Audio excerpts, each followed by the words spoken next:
اعوذ باللہ من الشیطان الرجیم، بسم اللہ الرحمن الرحیم۔ سبق ہمارے یہاں تک پہنچا تھا یا ایھا الذین آمنوا اطیعوا اللہ واطیعوا الرسول۔ میں نے چیک کیا پچھلے سبق میں اسکرین دکھائی نہیں دیتی تھی، لیکن اتنی زیادہ آیات گزری بھی نہیں ہے۔ ایک آیت، اس آیت کو ہم شروع میں ترجمہ دیکھ چکے تھے، یا ایھا الذین آمنوا اطیعوا اللہ واطیعوا الرسول۔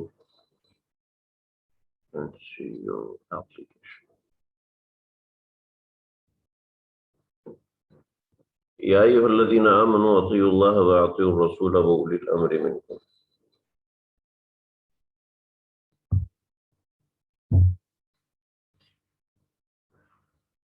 اطاعت کرو اللہ کی اور اللہ کے رسول کی، اولی الامر منکم، اور جو تمہارے اندر صاحب اقتدار ہیں، صاحب اختیار ہیں ان کی۔ فَإِن تَنَازَعْتُمْ فِي شَيْءٍ فَرُدُّوهُ إِلَى اللَّهِ وَالرَّسُولِ۔ اگر تمہارا تنازع ہو جائے، اختلاف ہو جائے کسی چیز کے اندر، فَرُدُّوهُ إِلَى اللَّهِ، تو اس کا فیصلہ لوٹا دو اللہ اور اس کے رسول کے فیصلے کی طرف۔ ان کنتم تؤمنون باللہ والیوم الآخر، اگر تم اللہ اور آخرت کے دن پر ایمان رکھتے ہو، ذالک خیر، یہ بہتر ہے، واحسن تأویلا، اور انجام کے اعتبار سے بھی سب سے بہترین ہے۔ یہ بات میں کر چکا تھا۔ رعیت کی ذمہ داری یہ ہے کہ اس کو اطاعت کرنی ہے اللہ کی اور اس کے رسول کی اور اولی الامر کی۔ یہاں پہ میں نے بات کی تھی کہ لفظ اطاعت اللہ کے ساتھ استعمال ہے، اطاعت اللہ کے ساتھ استعمال ہے، لفظ اطاعت رسول کے ساتھ استعمال ہے، اولی الامر کے ساتھ استعمال نہیں ہے۔ حالانکہ ترجمے میں ہم کہہ رہے ہیں کہ اطیعوا اللہ، اطاعت کرو اللہ کی اور اللہ کے رسول کی اور اولی الامر کی۔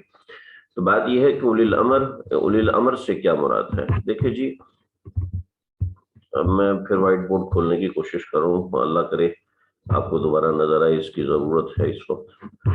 دیکھیں جی،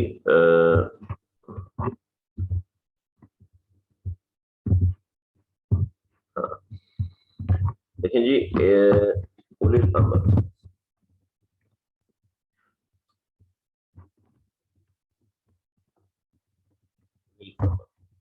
اولی الامر کا مطلب ہے والے، امر کا مطلب ہے،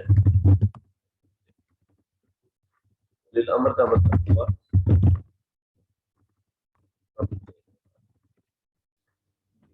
یہ بنیادی ایک بات ہوگی اس کے اندر۔ اولی الامر کا مطلب حکم دینے والا۔ اس سے دو قسم کے لوگ مراد ہو سکتے ہیں، پہلے قسم کے لوگ، دوسرے قسم کے لوگ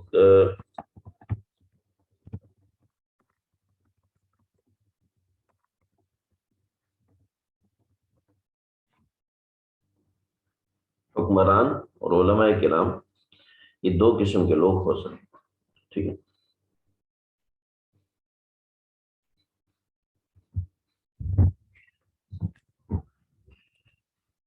حکمران جو صاحب اقتدار لوگ ہوتے ہیں، وہ حکم دیتے ہیں، وہ ریاستی امور کے مطابق، ریاستی امور کے متعلق ان کے حکم چلتے ہیں حکمرانوں کے، ٹھیک ہے جی۔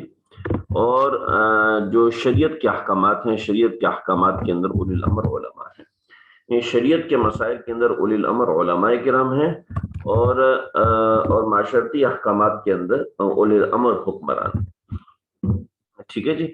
اب اولی الامر کی اطاعت جو ہے وہ اللہ اور اس کے رسول کی اطاعت کے تابع ہے۔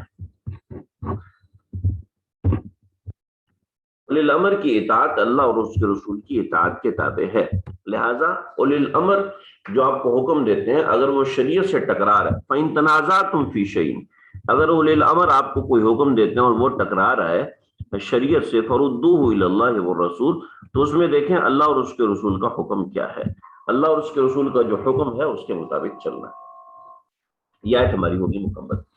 اب سمجھیں کہ ہماری ریاست کے جو حکمران ہیں، ان ریاست کے اگر کوئی احکامات ہیں، ریاست کے جو احکامات ہیں وہ ریاست کے احکام جو ہیں وہ اگر شریعت کے مطابق ہیں تو ہم تو اس کے مطابق عمل کریں گے۔ ریاست کے احکامات شریعت کے موافق نہیں ہیں تو ہم اس کے مطابق عمل نہیں کریں گے، اور ریاست کے احکامات شریعت کے مخالف بھی نہیں ہیں، تو اس صورت میں جب شریعت کے مخالف بھی نہیں ہے اور ایک نئی چیز ہے تو ہم ریاست کے احکامات کو مانیں گے.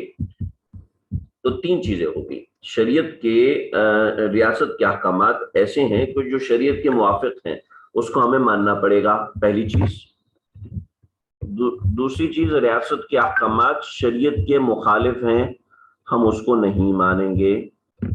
ریاست کے احکامات شریعت کے مخالف نہیں ہیں، دیکھیں یہ شریعت کے موافق تھے، ٹھیک ہے، اس کو ہم نے ماننا ہے. جیسے کہ بطور مثال ریاست ہمیں کہتی ہے ہر سوسائٹی کے اندر آپ کو ایک مسجد بنانی پڑے گی کیونکہ مسلمانوں کا ملک ہے، چنانچہ ہمیں ریاست کے احکامات ماننے پڑیں گے. ریاست کہتی ہے کہ آپ شریعت کے موافق، یہ تو ایک بات ہوگی. ریاست کہتی ہے کہ خواتین بے پردہ ہو کے باہر نکلے، نہیں، ہم اس حکم کو نہیں مانیں گے. ریاست کہتی ہے ملک میں شراب چلاؤ، شراب کا کاروبار کرو، ہم اس کو نہیں مانیں گے. ریاست کہتی ہے ملک کے اندر جوئے کے اڈے کھولو، ہم اس کو نہیں مانیں گے. ٹھیک ہے جی. نمبر 3، ریاست کا کوئی حکم شریعت کے مخالف نہیں ہے. بطور مثال ریاست کہتی ہے، شریعت کہتی ہے راستے کے دائیں طرف چلو، لیکن ریاست کہہ رہی ہے شریعت اس کے بائیں طرف چلو. اب یہ جو مخالفت ہے یہ کوئی مخالفت نہیں ہے، ٹھیک ہے. ریاست ہمیں نئے احکامات دے رہی ہے. ریاست کہہ رہی ہے جناب ویکسین لگاؤ، یہ شریعت کی مخالف نہیں ہے، یہ شریعت کی مخالف نہیں ہے. وہ کہتی ہے ویکسین لگاؤ، یہ شریعت کی بالکل مخالف نہیں ہے. ہاں کہیں کسی جگہ پر آ کے شریعت کے مطابق ہو جاتی ہے، لیکن ریاست کہتی ہے کہ آپ الٹی طرف چلو، آپ الٹے طرف چلو. اب سیدھے راستے پہ چلنا، راستے میں دائیں طرف چلنا، یہ مستحب ہے، نہ فرض ہے، نہ واجب ہے، نہ سنت موقع ہے. لہٰذا یہاں پر ریاست کی بات مانی جائے گی. آپ الٹے ہاتھ پہ ڈرائیو کریں گے کیونکہ ریاست کا حکم ہے الٹے ہاتھ پہ ڈرائیو کرنے کا، تو یہاں پہ ریاست کی بات مانی جائے گی. اولل الامر سے جہاں علماء مراد ہیں، تو دیکھیں جی 4 قسم کے احکامات ہیں. بڑی اہم آیت ہے، مجھے یہ سمجھانا بڑا ضروری محسوس ہو رہا ہے آپ حضرات کو، کیونکہ اس میں بہت لوگ غلطی کرتے ہیں.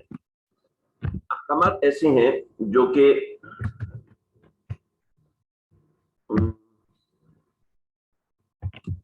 صحیح ثابت ہے،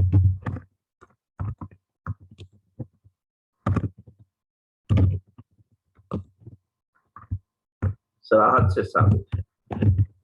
اس کے لیے آپ یہ لفظ نہیں لکھیں بلکہ اس کو کہیں گے منصوص.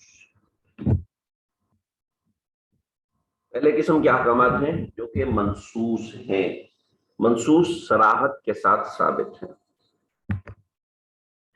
دوسرے احکام صراحت سے ثابت ہیں مگر متعارض، مگر اس میں گڑبڑ ہے، متعارض. یعنی ایک حدیث میں ہے رفع الیدین کرو، ایک حدیث میں رفع الیدین نہ کرو، ٹھیک ہے جی. ایک حدیث میں سورہ فاتحہ پڑھو، ایک حدیث میں نہ پڑھو امام کے پیچھے، متعارض ہیں. اور کچھ احکامات ہیں وہ صراحت کے ساتھ،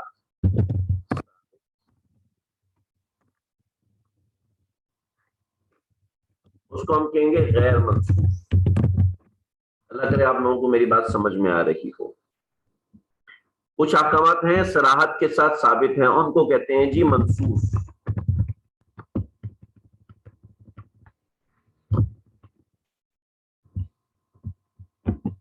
ان کو کہتے ہیں منصوص. کچھ احکامات صراحت کے ساتھ ثابت ہیں لیکن وہ متعارض ہیں. صراحت کے ساتھ ثابت ہیں، ایک روایت میں آتا ہے، میں نے آپ کو بتایا اس کا چیز ذکر بتا دیا، ٹھیک ہے. ایک روایت میں ہے کہ سورہ نماز جنازہ میں سورہ فاتحہ پڑھو، ٹھیک ہے.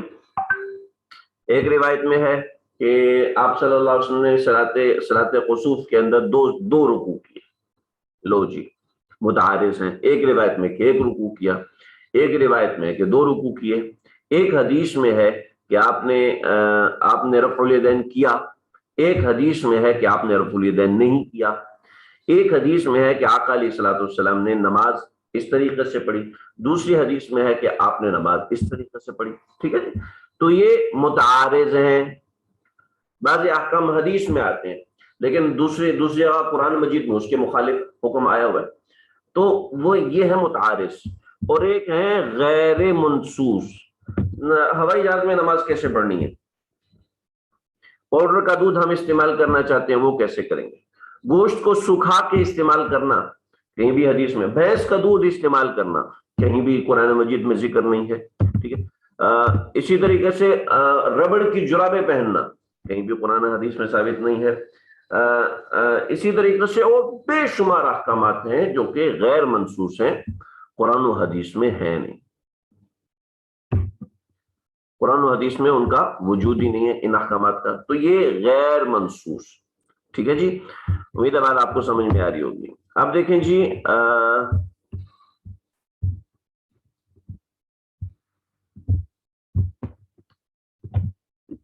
یہ جو احکام ہیں ہمارے سامنے، یہ جو منصوص احکام ہیں، یہ منصوص احکامات تو قرآن و حدیث میں موجود ہیں، لہذا اس میں کسی کے پیچھے چلنے کی ضرورت نہیں.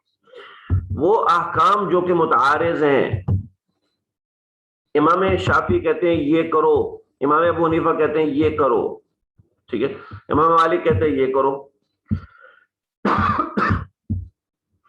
اس کے اندر ہم نے دیکھنے کون اولی الامر ہے. ٹھیک ہے جی، اس میں ہم نے دیکھنا ہے اولی الامر کون ہے. لہذا اس معاملے میں جو اولی الامر ہوگا، اس معاملے میں جو اولی الامر ہوگا ہم اس کے مطابق چلیں گے. ہمارا جو اولی الامر ہوگا ان متعارض احکامات کے اندر ہم ان کی بات مانیں گے. ٹھیک ہے جی، متعارض احکامات کے اندر جو ہمارے لیے اولی الامر ہے، جس کو ہم نے اپنا بڑا بنایا ہے، ہم اس کی بات مانیں گے.